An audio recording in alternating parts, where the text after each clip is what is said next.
Hey everyone, welcome back to school demi. In video series में हम बात कर रहे हैं क्लास 12th एनसीईआरटी बायोलॉजी के प्रीवियस ईयर क्वेश्चंस के हिसाब से इस साल बोर्ड्स में कौन से क्वेश्चंस ऐसे हैं जिनके बनने की प्रोबेबिलिटी हो सकती है, सीबीएसई किस हिसाब से क्वेश्चन पूछता है और इस साल हमें किस हिसाब से प्रिपेयर करना है।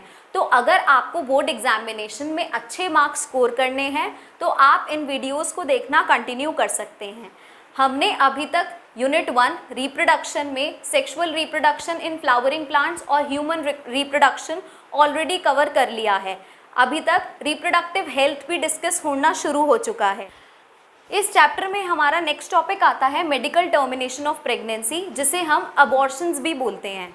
एक भी बार इस वाले टॉपिक में से मेडिकल टर्मिनेशन ऑफ प्रेगनेंसी में से एक भी बार लॉन्ग या शॉर्ट क्वेश्चन नहीं पूछा हुआ है। क्वेश्चन सिर्फ पूछा गया है 1 मार्क टाइप क्वेश्चन में।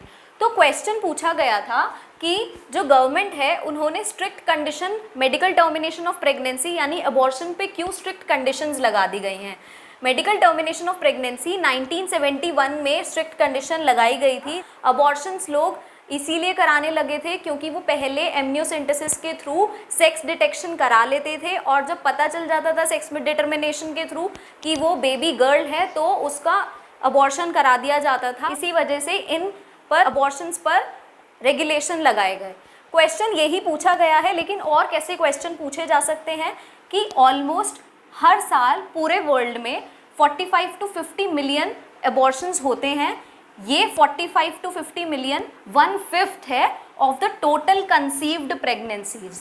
ठीक है, अगर हम बात करें कि जो मेडिकल टर्मिनेशन ऑफ प्रेगनेंसी है यानी कि अबॉर्शन है, ये सेफ होती है अगर 12 वीक्स ऑफ प्रेगनेंसी तक ये करा ली जाए, दैट इज़ कंसिडर्ड सेफ। लेकिन अगर सेकेंड ट्रिमेस्टर शुरू हो गया है, एक ट्रिमेस्टर 3 मंथ का होता है, तो अगर 4th मंथ शुरू हो गया है और उसके बाद अबॉर्शन हो रहा है तो दैट इज़ रिस्की। एक क्वेश्चन और पूछा जा सकता है कि एमटीपी क्यों इम्पॉर्टेंट है। तो अगर कुछ ऐसा सिचुएशन हो गई है कि या तो कैजुअल प्रेगनेंसी है यानी कि अनवांटेड प्रेगनेंसी है या फिर कॉन्ट्रासेप्टिव का फेलियर हो गया है, तो इस वजह से medical termination of pregnancy important है। या फिर जब जो केसेस में रेप्स होते हैं उसमें मेडिकल टर्मिनेशन ऑफ प्रेगनेंसी होता है, इसीलिए ये इंपॉर्टेंस पूछी गई है। तो क्वेश्चन ये मैक्सिमम 2 मार्क में पूछा जाएगा, इससे ज़्यादा इस पर कोई क्वेश्चन नहीं फ्रेम हो सकता। वीडियो के अगले सेक्शन में हम बात करेंगे अबाउट सेक्सुअली ट्रांसमिटेड डिजीज़ और एसटीडी। देखिए, इससे काफ़ी क्वेश्चंस पूछे जा सकते हैं और मैंने जितने टाइप के क्वेश्चन पूछे जा सकते हैं उन सबको एक ही बोर्ड पर एक बार में लिख दिया है। ठीक है, तो जब आप रिवाइज करें अपना टॉपिक तो आप ट्राई कीजिए आप ऐसे ही शॉर्ट नोट्स बनाकर अपनी कॉपी में रिवाइज किया करिए। सेक्सुअली ट्रांसमिटेड डिजीज़ की डेफिनेशन पूछी जा सकती है। हम बता सकते हैं कि all the disease that spread via sexual intercourse, तो उनको हम कलेक्टिवली सेक्सुअली ट्रांसमिटेड डिजीज़ बोलते हैं।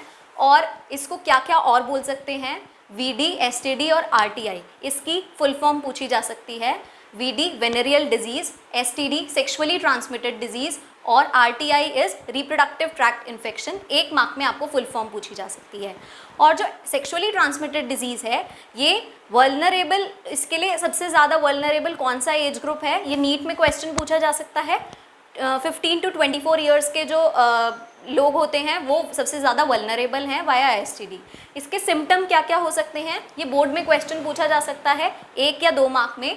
Etching, fluid discharge, slight pain या स्वेलिंग वगैरह, ये सब इसके सिम्टम्स हैं। जितनी भी फीमेल्स होती हैं वो ज़्यादातर एसिम्टोमेटिक होती हैं, और अगर एसिम्टोमेटिक होती हैं तो ट्रीटमेंट या तो देर से शुरू होता है या नहीं शुरू हो पाता है, जिसकी वजह से कुछ कॉन्सिक्वेंसेस होते हैं। हम देखते हैं वो कौन से कॉन्सिक्वेंसेस हैं।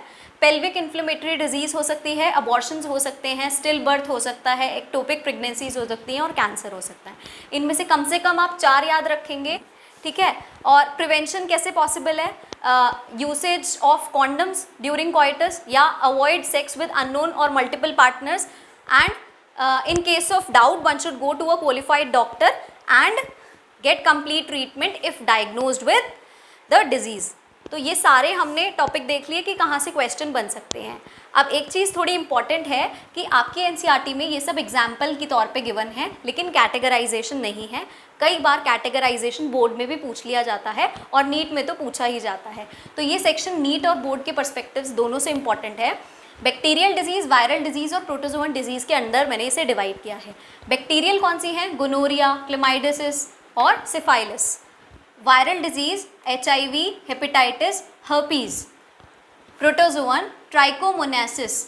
आप वायरल डिजीज़ H³ करके याद कर सकते हैं। सब कुछ एनसीईआरटी में गिवन है, लेकिन इस हिसाब से क्वेश्चन कभी कभी मोल्ड कर दिया जाता है और फिर उसके बाद आप लोग बोलते हैं कि एनसीईआरटी से पेपर नहीं बना है। ऑलमोस्ट पेपर एनसीईआरटी से ही बनता है, थोड़ा बहुत मोल्ड हो जाता है। आप ट्राई कीजिए, पहले एनसीईआरटी कवर कीजिए, उसके बाद अपनी रेफरेंस बुक पर जाइए, लेकिन एनसीईआरटी बेस है उसको मत छोड़िए, चाहे आप उसे पहले पढ़ें या बाद में पढ़ें, प्लीज़ एनसीईआरटी पढ़िए। तो फाइनली हम वीडियो के लास्ट सेक्शन में पहुंच गए हैं, जिसमें मुझे आखिरी टॉपिक इस चैप्टर का डिस्कस करना है, जो कि इनफर्टिलिटी है। कुछ क्वेश्चंस हैं जो प्रोबेबल क्वेश्चंस आपसे पूछे जा सकते हैं, मैंने सब बोर्ड पे लिख दिए हैं इस टॉपिक से रिलेटेड।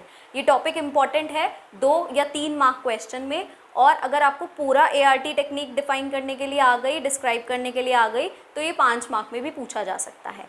तो वेल प्रिपेयर्ड रहिए, ये ईजी है लेकिन इम्पॉर्टेंट है।